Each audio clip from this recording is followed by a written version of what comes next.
Okay, Mythrax is a two-phase encounter. This one's going to be a lot about positioning. So throughout this fight, we'll have to deal with Annihilation. It is a debuff that deals light damage, but it also decreases the player's health by 1% per stack. And many of the mechanics throughout the fight give several stacks of this debuff. But every time you take a debuff that gives stacks of this, you also spawn a fragment of corruption nearby. It's a little glowing orb that when you run across it, it cleanses one stack. Or no, sorry, cleanses 2 stacks of Annihilation. So keeping stacks managed is important, but also don't just run around and as soon as you get a stack, cleanse it off. Because there are, especially the tanks, there's abilities they take that give them like 16 stacks of Annihilation, and to cleanse that, they're going to need to run around and pick up a bunch of orbs. So keep your stacks kind of managed, but don't go ham on the orbs. We're going to leave those mostly for the tanks. So the other 2 or 3 mechanics from phase 1 that the boss does. Alright, go ahead and just rewind it, Nolan. There's all the orbs. That's what the orbs look like, those little green circles that will remove the Annihilation.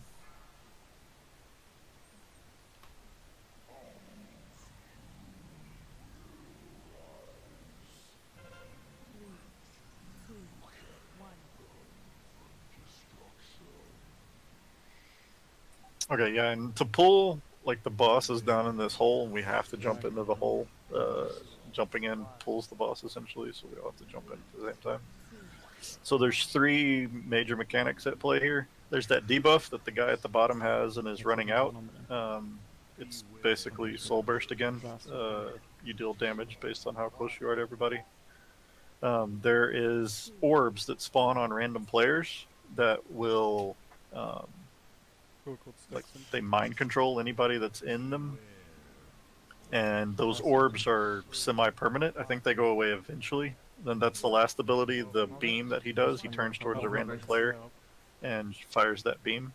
So as you see there's 2 players that were in that orb.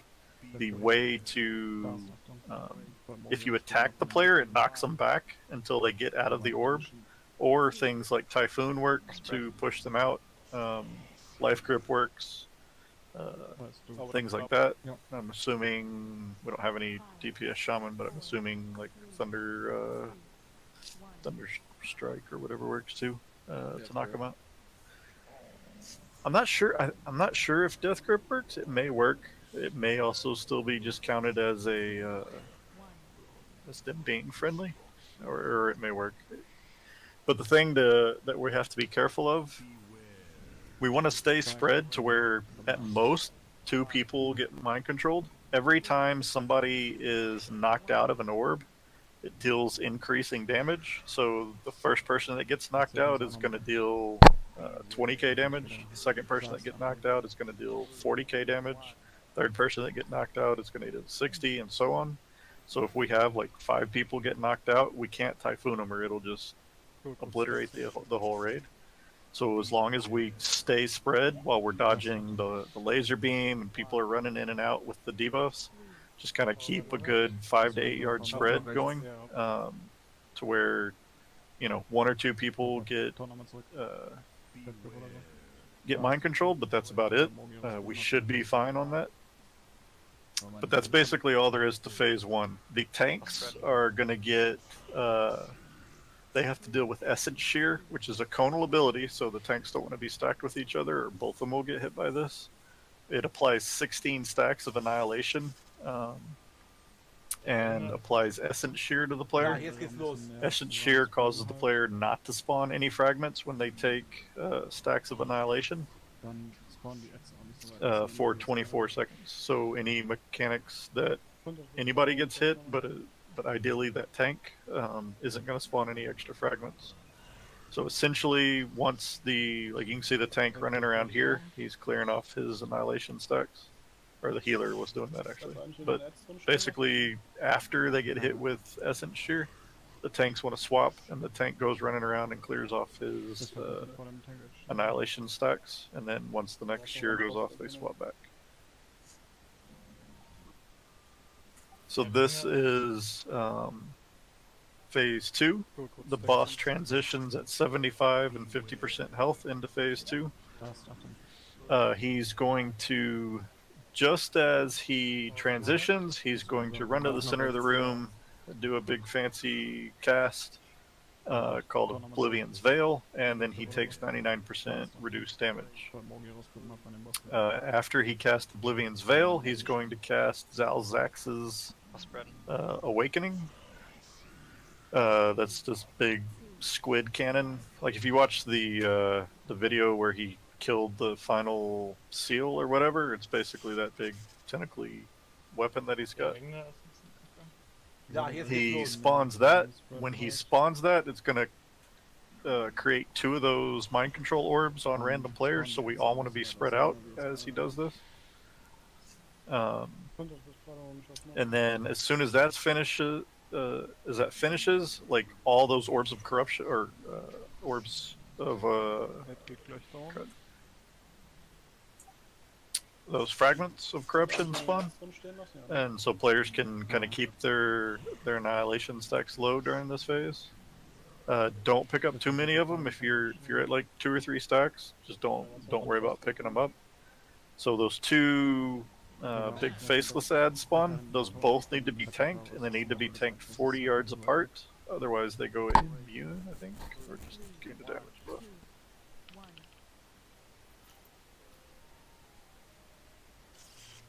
Yeah, so the Naraki destroyers, if they're within 40 yards of each other, they take 80% reduced damage and deal 80% increased damage.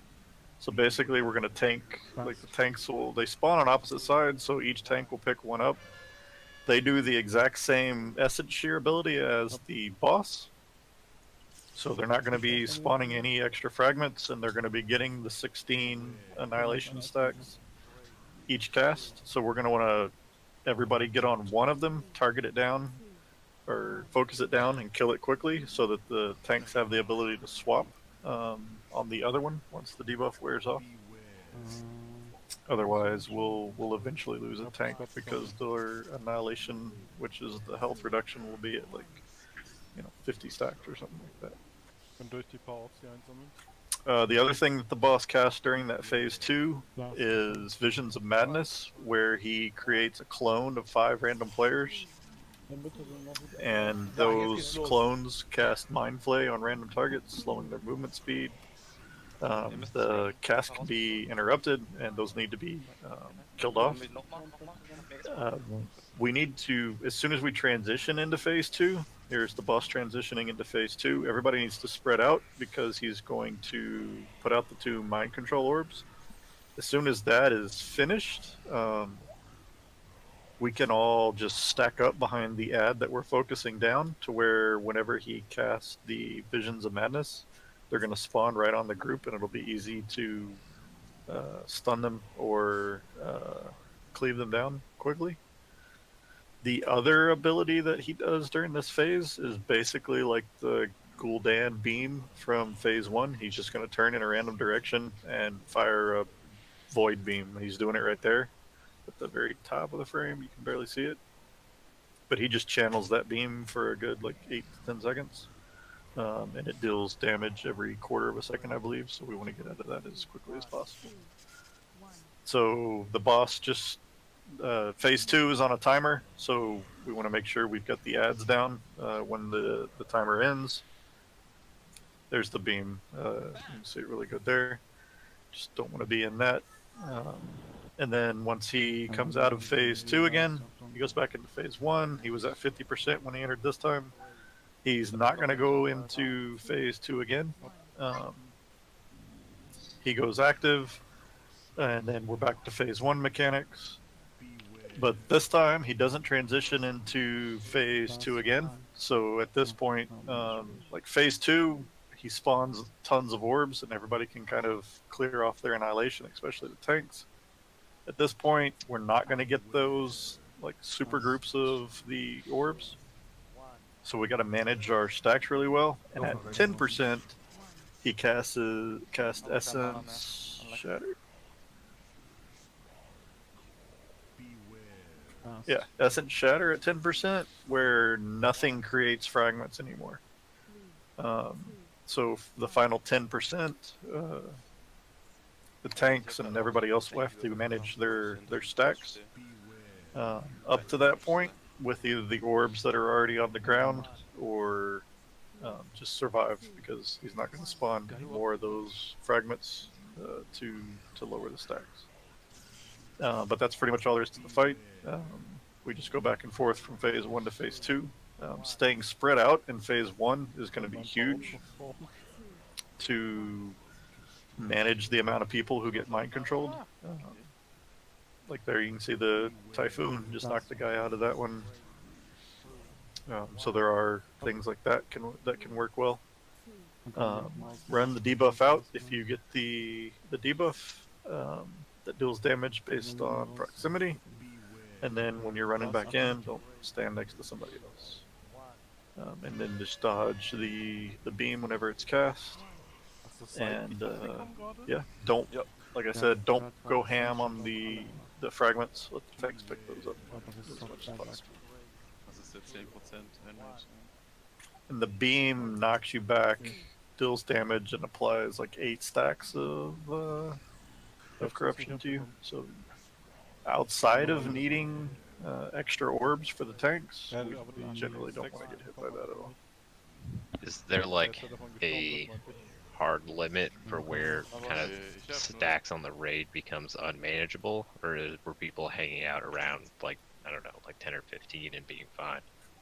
If you look at the top right there, they've got a priest with 53 stacks. Someone had 43. I mean, it's 1%. It's light damage, but it's 1% less health every stack. So yeah. I mean, you know, it's going to greatly limit the mechanics you can get hit by. If you get hit by something early in the fight that does 30% of your health, if you're at 50% health, that's going to be like, you know, 80% or something. So, so yeah, it's going to be, managing it is going to be more important for the tanks, but yeah, everybody else should try and manage them as much as possible. But they killed it there, and I mean, they had people in the 40s and 50s, so it's not impossible.